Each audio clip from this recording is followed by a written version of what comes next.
I just like my thing is like I don't. Sometimes the argument like I mean, like not many people in my generation that like hardcore defend copyright law because we just all kind of see it as like this really like almost predatory kind of shit. Like it just feels like an us versus them kind of situation, as opposed to like protecting the rights of artists, which is what it's No, I'll supposed to do. defend copyright law to the end of the days, but I do believe that there are people who abuse the copyright law system. Yeah, yeah, absolutely. Well, my thing is like when I argue against with like the argument I usually end up with is, well, yeah, that's the law. And it's like but that's not what I'm like discussing. Like I understand that like it's like legally they're allowed to do that. I'm Mm-hmm. not saying that they aren't allowed to do that. I'm saying that this isn't like ethically speaking, this law is not doing the thing that it's supposed to be doing. That's my problem. Yeah. Like the idea that you like copyright is supposed to protect someone's ideas. That is the core thing. Like that's what copyright is supposed to do. Okay, it's supposed to protect someone's intellectual property, your idea, Mm-hmm. right? That's the point. Yeah. Okay, most artists don't own their own shit. Nope. Like most people don't own their art. Their intellectual property is owned by someone else because they had the money to buy Make them the art a out. reality. Like, yeah, you can give us total you can sell us the rights to your music, or you can fuck off and we'll ask the next person and make them a millionaire.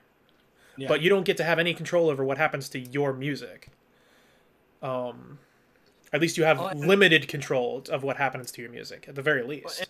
and that's a lot of the issue with the copyright system with music, especially nowadays. It's oh my god, it's such a mess. Well, yeah.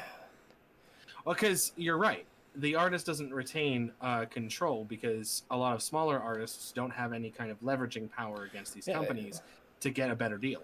yeah. I think the way things are shifting is good. I think the way technology is moving. Like, I mean, obviously, there's like record companies are very much still a powerful, a incredibly powerful force in the music industry. But like, and just rights holders in general, like movie Mm-hmm. companies, what have you. Um, but it's not happening with the movies, but with music, with just Well, like streaming most has things in general, it's becoming a lot more accessible. well, yeah, It's well becoming a with lot more a lot easier to be like, yeah, fuck you, I can release this digitally for like $20 and I can record it in my basement, fuck off. Like yeah. there are people who do that and make like a living. What was it? A high train. Uh, Train number 3. yep, I told you every couple hours. Um, but hold on. Holy shit. Tr- I'm a train. I'm a train. Okay, we're good. Jesus Christ. Distracts me and just like gets my thoughts out of order. Um, copyright. Oh, streaming.